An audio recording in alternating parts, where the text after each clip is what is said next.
Hi friends, என்னடா அக்கா சாப்பாடை கட்டுறாங்கன்னு பார்க்குறீங்களா? சோறு தாங்க நம்மளுக்கு முக்கியம். பாருங்கள், எக்கு, சுண்டல், கிரேப்ஸு, இது வந்து அவல் வெல்லம் போட்டு தேங்காய் திருவி போட்டு பண்ணியிருக்கேன். இந்த மாதிரி பிரேக்ஃபாஸ்ட்டை ரெகுலராக எடுத்திங்கன்னா நம்ம வந்து ஹாஸ்பிட்டலுக்கு போக வேண்டிய வேலையே கிடையாது. மார்னிங் எப்போவுமே இந்த மாதிரி பிரேக்ஃபாஸ்ட்டை சாப்பிடுங்க. நான் இப்போ தான் ஸ்டார்ட் பண்ணியிருக்கேன். ஸோ ரெகுலராக இதே மாதிரி பண்ணணும்னு நினைக்கிறேன். ஸோ நீங்களும் பண்ணுங்கள், இந்த மாதிரி பிரேக்ஃபாஸ்ட் சாப்பிடுங்க. ரொம்ப ஹெல்த்தியாகவும் இருக்கும். சரிங்களா? நம்ம டெய்லி கிச்சனில் சமைக்கிறோம். நம்ம பசங்களுக்காக, நம்ம ஹஸ்பண்டுக்காக, நம்ம விசேஷம் வந்ததுன்னா எல்லாத்துக்கும் சமைக்கிறோம். ஆனால் நம்ம பார்த்துக்கிறோமா? கிடையவே கிடையாது. நம்ம பார்த்துக்கவே மாட்டோம்.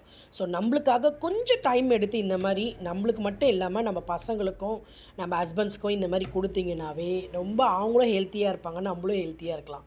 ஓகேங்களா? இந்த மாதிரி பிரேக்ஃபாஸ்ட்டை சாப்பிட கற்றுக்கோங்க. நெக்ஸ்ட்டு வந்து பார்த்திங்கன்னா, இந்த மாதிரி வாட்டர் பாட்டிலை ஃபில் பண்ணி தண்ணி குடிக்க கற்றுக்கோங்க. இன்னும் 2 பாட்டில் எம்டியாக இருக்குது. அதனால் நான் உங்ககிட்ட காட்டல.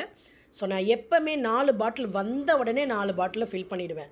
ஒரு நாளைக்கு நார்மலாக 4 லிட்டர் தண்ணி குடிக்கணும் நம்ம. ஆனால் ஆக்சுவலாக இப்போ வெயில் சீசன்னால் நீங்கள் அதிகமாகவே குடிக்கலாம். இந்த மாதிரி நீர், மோர், அப்புறம் தர்பூஷணி இந்த மாதிரி சாப்பிடுங்க. ஹெல்த்தியாக இருங்க. ரொம்ப ஏஜ்டாக இருக்கவங்கள தயவு செஞ்சு வெளியில் வந்து மதியான டைம் போகாதீங்க. ஈவினிங் போங்க, நல்லா சாப்பிடுங்க. ஓகேங்களா? ஆரோக்கியமாக இருங்க. ஓகே, பாய்.